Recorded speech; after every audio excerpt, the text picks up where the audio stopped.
ஊர்ல என்ன செய்வாங்கன்னு கேட்டா ஜனாசா உள்ள வைக்கும் பொழுது பாங்க சொல்லி விடுவா. பாங்க உனக்கு இதுக்கு பாங்க செலவு தொழுகை இல்லாம செலவுக்கு இருக்கிறது, சகருக்கு கூட பாங்க இருக்கிறது, இதுக்கு பாங்க இருக்குன்னு ரசூலுல்லாஹ் சொல்லட்டும். நீ எதுக்கு சொல்ற? அல்லாஹ்வுடைய ரசூல் எந்த ஜனாசா வைக்கும் பொழுது பாங்க சொன்னாங்க?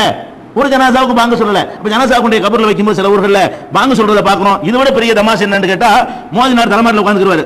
உட்கார்ந்து தல்கின், இந்த சாபி மதகபுக்காரங்க இருக்கிற ஊர்ல இந்த கூத்து நடக்கும். தல்கின்னா என்ன?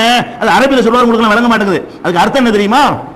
சகோதரர் இன்னாருடைய மகன் இன்னாரே, இப்படிதான் சொல்லுவாங்க அரபில. பேர் கூட சொல்ல மாட்டாங்க. இன்னாருடைய மகன் இன்னாரே என்று அரபில இருக்கும்ல, இன்னா ஃபலான் அப்படி ஃபலான் அப்படி ஃபலான், இன்னாருடைய மகன் இன்னாரே என்று சொல்லி ஆரம்பிச்சு என்ன செய்வாங்க? உன்னிடத்திலே மலக்குகள் வருவார்கள், உன் மன் ரப்புக என்று கேட்பார்கள், உன் இறைவன் யார் என்று கேட்பார்கள், என் இறைவன் அல்லாஹ் என்று நீ பதில் சொல்லு, யார் உன்னுடைய ரசூல் என்று கேட்பார்கள், ரசூல் நபி என்று நீ இப்படி சொல்லுன்னு சொல்லிட்டு ஜவாபங்கள் சொல்லி கொடுப்பாங்க. முன்கர் நக்கீர் கேள்வி கேட்கும் போது ரிப்ளை எங்க இருந்து செய்வாங்க? நடக்குமா இதங்க? இங்க நீ சொல்லி கொடுத்தது ஆகுமா? ஆளு இறந்து போய் கேள்வி நடந்துகிட்டு இருக்கிறது, கேட்கறது அங்க கேட்கணும். இவன் அங்க இங்க உட்கார்ந்து பேசிட்டு இருக்கான். யார்கிட்ட பேசணும்? யா அல்லாஹ் மன்னிப்பாயாக, அவர் வாயில நல்ல பதில் வர வைப்பாயாக கேட்கலாம். நீ எங்க பேசணும்? நடக்க முடிஞ்சவனே அல்லாஹ்ட்ட பேசணும். அல்லாஹ்ட்ட பேசுறதுக்கு போல அங்கே போய்கிட்டு ஒழுங்கா பதில் சொல்லு, இந்த கேள்வி கேட்பாங்க அந்த கேள்வி கேட்பாங்க, இதெல்லாம் சொல்லி கொடுத்து வழங்க போதா? அதுக்கு அரபில நீ சொல்லி கொடுக்குற அவர் அரபி தெரியுமா? உசுரோட இருக்கும்போது அவருக்கு அரபி தெரியாது. அரபில வாசி மோதினாருக்கு அர்த்தம் தெரியாது. இதெல்லாம் அல்லாஹ் ஏத்துக்குவானா? அல்லாஹ்வுக்கு தெரியாதா? இங்க இருந்து சொல்லி கொடுத்து முன்கர் நக்கீர் கேள்வி என்பதுங்க, இங்க இருந்து சொல்லி கொடுத்து பதில் சொல்லக்கூடிய இடமா அது? அது அவர் எப்படி ரசூலுல்லாஹ் சொல்றாங்க, இந்த உலகத்துல ஒழுங்கா வாழ்ந்திருந்தானே ஆனால், ஒழுங்கா வாழ்ந்திருப்பானே ஆனால் அவனுக்கு இயற்கையா பதில் வரும்.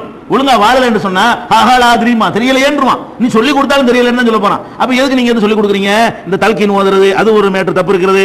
அது முடிஞ்சவன செய்வாங்க, ஜனாசா அடக்கி முடிச்சவன அவர் தேடுவாங்க, பாப்பாவே மௌனே தேடி முசாபா ஒவ்வொருத்தரா போய் முண்டி அடிச்சுட்டு போய் செய்வாங்க. அந்த இறந்தவர் சொந்தக்காரருக்கு அங்க ஒரு முசாபகா வீடு வரைக்கும் நடத்திக்கிட்டு வந்தவன அவன் ராத்திரி புறம் தூங்காம கஷ்டப்பட்டு கவலையில இப்ப அடக்கி முடிச்சுட்டு லேசா போய் சாயலான்னு போவானா, ஓட்டு படம் எடுக்கிறது முசாபா செய்யறதுக்காக வேண்டி. இது யார் கொண்டு வீடு வரைக்கும் யார் போச்சுன்னா, வீடு வரைக்கும் போகணும்னு அவசியம் கிடையாது. ரசூல் ஸல்லல்லாஹு அலைஹி வஸல்லம் 2 தான் சொன்னாங்க.